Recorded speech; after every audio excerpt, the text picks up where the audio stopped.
दोस्तों, आज फिर मैं आपके लिए बहुत ही प्रेरणादायक कहानी जिसका नाम है सर्वोत्तम कम। कहानी शुरू करने से पहले मेरी रिक्वेस्ट है कि वीडियो को लाइक करें, कमेंट करें, शेयर करें और चैनल को सब्सक्राइब करें। सर्वोत्तम कर्म। एक धनी पुरुष के 3 बेटे थे। जब वह धनी पुरुष वृद्ध हो गया तो उसने अपनी संपत्ति उन तीनों बेटों में बराबर बराबर बांट दी। अन्य संपत्ति बांटने के बाद उसके पास एक बहुमूल्य हीरा बच गया। अपने बेटों को वह हीरा दिखाते हुए उसने कहा, यह हीरा उसे दिया जाए जो सर्वोत्तम कर्म करेगा। तुम तीनों 1 माह के बाद आकर मुझे अपने द्वारा किए गए उत्तम कर्मों के विषय में बताना। जिसका कर्म सर्वोत्तम होगा, यह हीरा उसे मिल जाएगा। 1 माह के बाद तीनों भाई अपने पिता के पास पहुंचे। पिता के पूछने पर पहले पुत्र ने बताया, एक व्यक्ति मेरे पास 500 मोहरें रख गया था। जब उसने मोहरें मुझे दी थीं, उस समय कोई अन्य व्यक्ति वहां उपस्थित नहीं था। मैं चाहता तो इस बात से मुकर सकता था, लेकिन मैंने ऐसा नहीं किया। पिछले सप्ताह जब वह व्यक्ति मोहरें वापस मांगने आया तो मैंने वे मोहरें उसे ज्यों की त्यों लौटा दीं। पुत्र की बात सुनकर पिता ने कहा, बेटा, तुमने मोहरें लौटाकर न्यायसंगत कार्य किया है। यदि सभी व्यक्ति ऐसी ही ईमानदारी से कार्य करें तो मानव समाज अनेकों बुराइयों से बच सकता है।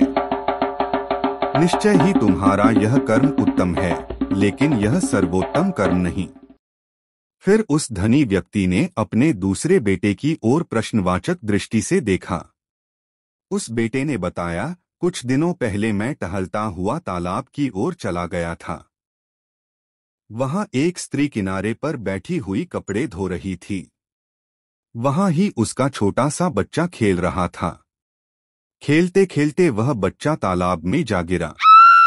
बच्चे को तालाब में गिरा देखकर वह स्त्री रोने चिल्लाने लगी।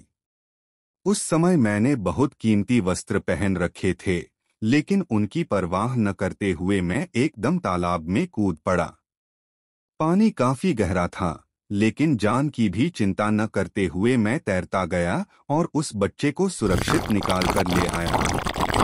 यदि मैं उस बच्चे को तालाब से न निकालता तो अवश्य ही उसकी मृत्यु हो जाती।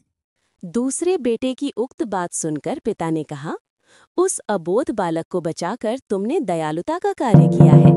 निश्चय ही दया करना उत्तम कर्म है, लेकिन उसे सर्वोत्तम कर्म नहीं कहा जा सकता, क्योंकि ऐसा पालन करके हम अपने मानवीय कर्तव्य का पालन ही किया है।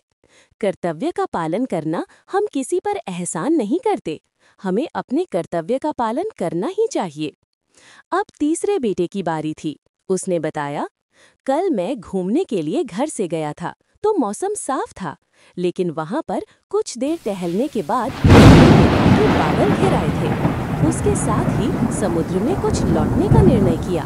तभी मैंने देखा कि तट पर कोई व्यक्ति गिरा पड़ा था। मैं एकदम उसके पास गया।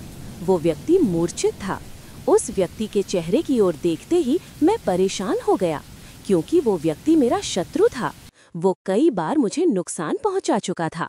वीरान समुद्र तट पर उसे मूर्छित पड़ा देखकर एक बार मेरे मन में आया कि अगर मैं हल्का सा धक्का देकर इसे समुद्र में बहा दूं, तो मेरा ये कट्टर शत्रु सदा के लिए निकल जाएगा। उस समय दूर दूर तक समुद्र तट वीरान पड़ा था।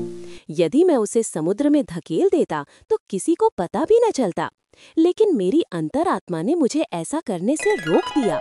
मेरी आत्मा ने मुझे धिक्कारा। मैंने सोचा कि दुश्मनी का बदला दुश्मनी से तो जानवर भी दे देते हैं। यदि मैं भी इसके साथ दुश्मनी ही निभाई तो मुझ में और जानवर में क्या फर्क रह जाएगा।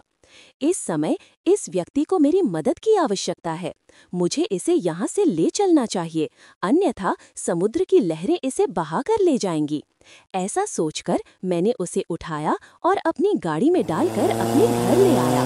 वहाँ मैंने डॉक्टर को बुलाकर उसका इलाज करवाया।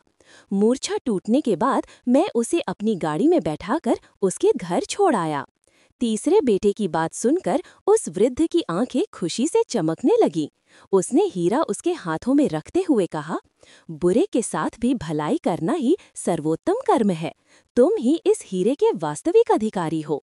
एक क्षण रुककर उसने बारी बारी से अन्य दोनों बेटों के चेहरों पर निगाह डाली, फिर बोला, तुम्हारे भाई ने अपने दुश्मन को क्षमा ही नहीं किया, बल्कि उसकी सहायता भी की, उसकी भलाई भी की।